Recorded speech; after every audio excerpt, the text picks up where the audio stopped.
Renungan Pagi, Christ Triumphant atau Kristus yang Menang oleh Ellen G. White, 23 Februari 2025. Mari kita berdoa. Bapa kami yang di sorga, Allah pencipta langit dan bumi, laut dan segala isinya, Allah yang maha besar, maha kuasa, sumber segalanya, yang kami sembah selalu melalui anak-Mu yang tunggal, Yesus Kristus. Terpujilah Yesus, anak Allah yang maha tinggi, yang adalah anak domba Allah yang menghapus dosa dunia ini. Pada pagi hari ini kami bersyukur boleh bangun dan berbakti, dan sebagaimana membaca dan mendengarkan nasihat firman-Mu, kiranya kami semua tidak hanya percaya, tapi menurut akan hukum-Mu, ya Bapa. Beserta kami sepanjang perbaktian ini, kehendak-Mu yang jadi. Ampun kami akan dosa dan salah, karena kami berdoa hanya dalam nama anak Allah yang tunggal, Yesus Kristus, yang adalah Tuhan dan Juru Selamat kami. Amin. Renungan hari ini akan dibacakan oleh Ibu Gladys Torondek. Kepada Ibu Gladys, kami persilahkan. Shalom, selamat pagi. Bacaan Renungan Pagi tanggal 23 Februari 2025 berjudul Lebih dari sekedar percaya itu diperlukan. Ayat inti terdapat di dalam Yakobus 2 ayat 19 yang berbunyi, Engkau percaya bahwa hanya ada satu Allah saja, itu baik. Tetapi setan-setan pun juga percaya akan hal itu dan mereka gemetar. Dalam waktu dekat, kita akan memahami sesuatu tentang apa artinya diuji.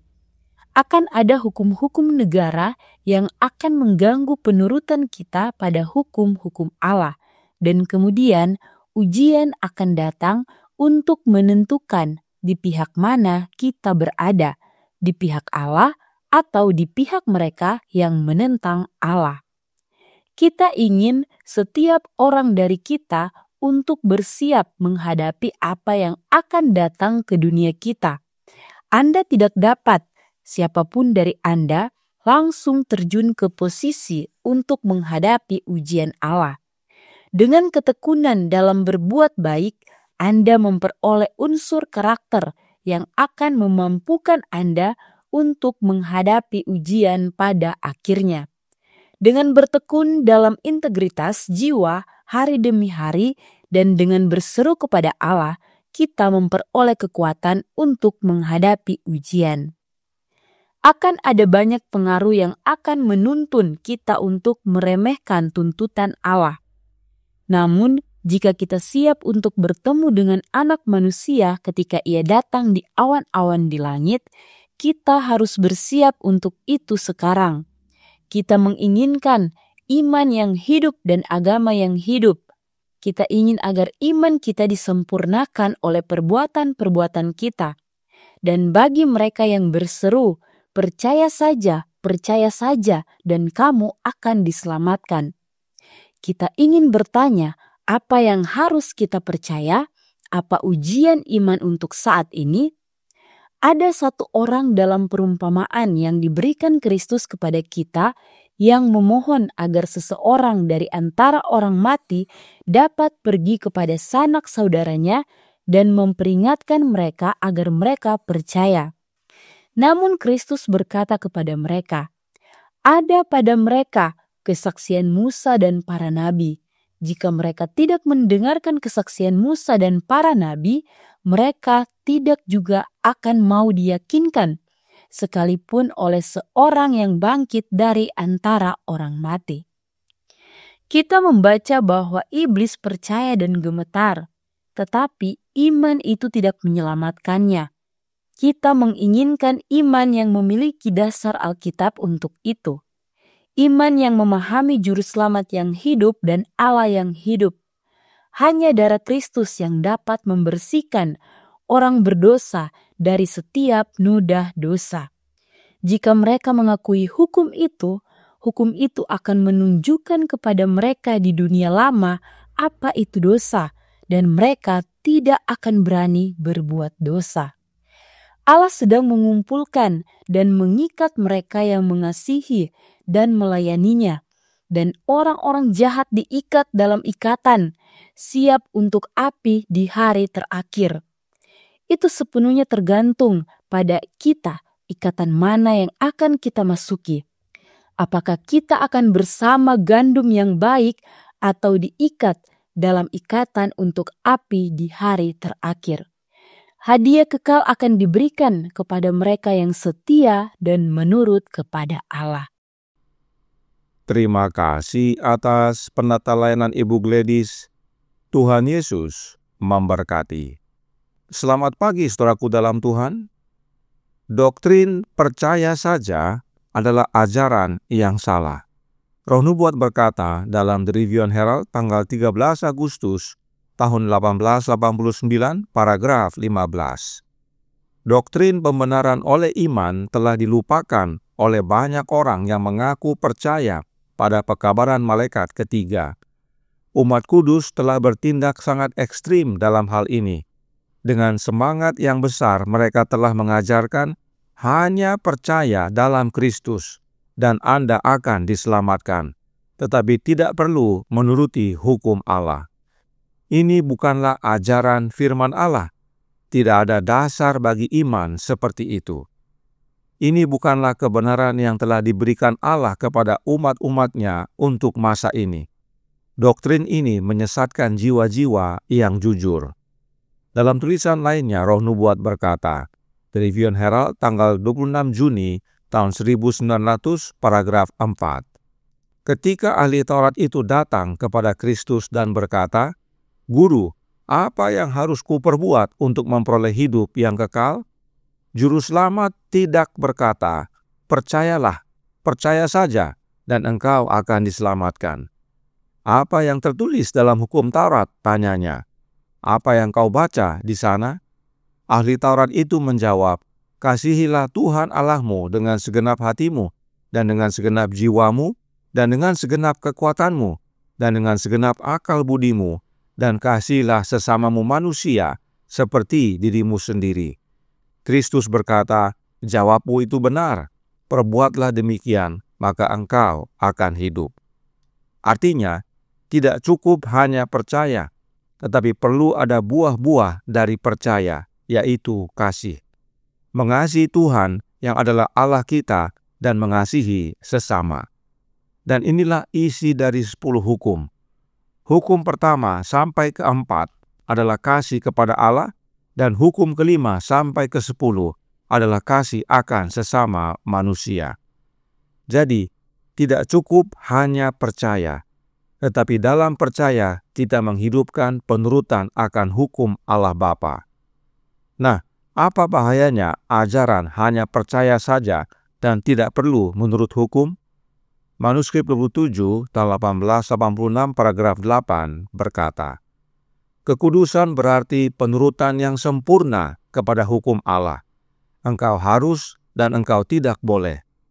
Mereka yang tidak mengindahkan hukum ini kecuali menghancurkannya dengan tindakan mereka yang tidak disucikan, berarti memberontak terhadap Allah dan tidak mungkin menjadi kudus.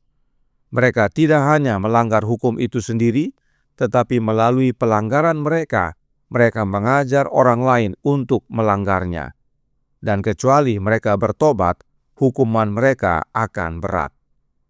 Doktrin yang mengajarkan cukup percaya saja dan tidak perlu menurut hukum membawa kebinasaan. Sebab meskipun percaya tetapi tidak menurut hukum Allah, maka itu sama dengan memberontak terhadap Allah. Mereka melanggar dan mengajar orang lain untuk melanggar juga. Itu sebabnya renungan hari ini berkata dalam Christ Triumphant halaman 60 paragraf 3. Kita menginginkan iman yang hidup dan agama yang hidup. Kita ingin agar iman kita disempurnakan oleh perbuatan-perbuatan kita. Dan bagi mereka yang berseru, percaya saja, dan kamu akan diselamatkan, kita ingin bertanya, apa yang harus kita percayai? Apa ujian iman untuk saat ini? Karenanya iman yang bagaimana yang disempurnakan oleh perbuatan dan tidak hanya cukup percaya saja? Jawabnya masih dalam renungan hari ini, yang berkata dalam Christ Triumphant, halaman 60, paragraf 5. Kita menginginkan iman yang memiliki dasar Alkitab. Untuk itu, iman yang memahami Juru Selamat yang hidup dan Allah yang hidup.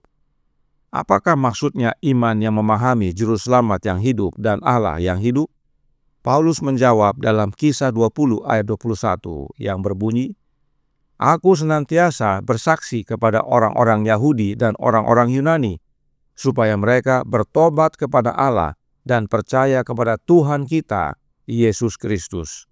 Dan tentang ayat ini, Roh Nubuat berkata dalam manuskrip 86 tahun 1886 paragraf 26 yang berbunyi, "Pertobatan kepada Allah karena orang berdosa itu bermasalah dengan Bapa. Ia telah melanggar hukumnya, dan iman kepada Tuhan kita, Yesus Kristus, karena tidak ada kuasa penyelamatan dalam hukum untuk mengampuni orang berdosa. Hanya darah Kristus yang dapat membersihkan orang berdosa dari setiap noda dosa."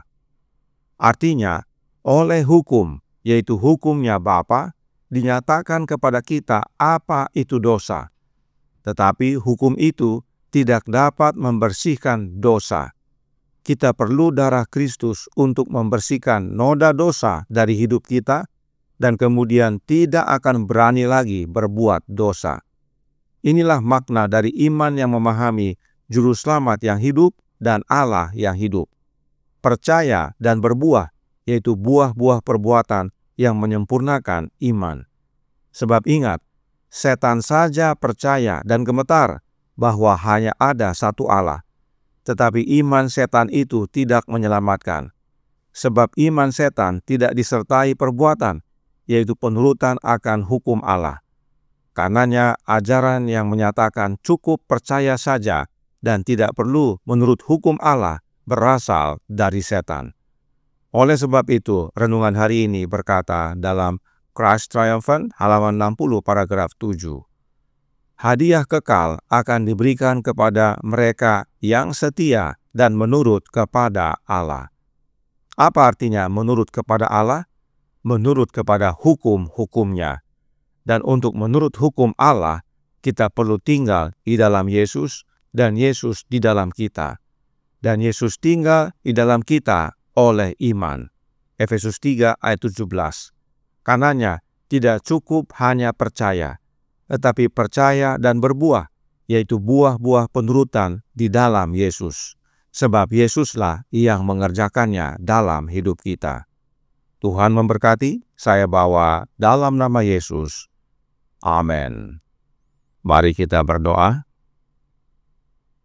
Bapa kami yang di sorga, Allah pencipta langit dan bumi, laut dan segala isinya, Allah yang maha besar, maha kuasa, sumber segalanya, yang kami sembah selalu melalui anak-Mu yang tunggal, Yesus Kristus. Terima kasih atas nasihat yang penting sekali bagi kami, untuk tidak hanya percaya, tetapi juga menghidupkan kepercayaan itu oleh membuahkan buah-buah penurutan akan hukum-Mu, ya Bapa. Karenanya tolong kami, ya Bapa, karuniakanlah roh anak-Mu dalam hidup ini, dan biarlah kami semua yang percaya menerima Kristus dalam hati kami. Sebab hanya oleh tinggal dalam Yesus kami berbuah, yaitu buah-buah penurutan, buah-buah kebenaran yang Yesus kerjakan dalam hidup ini.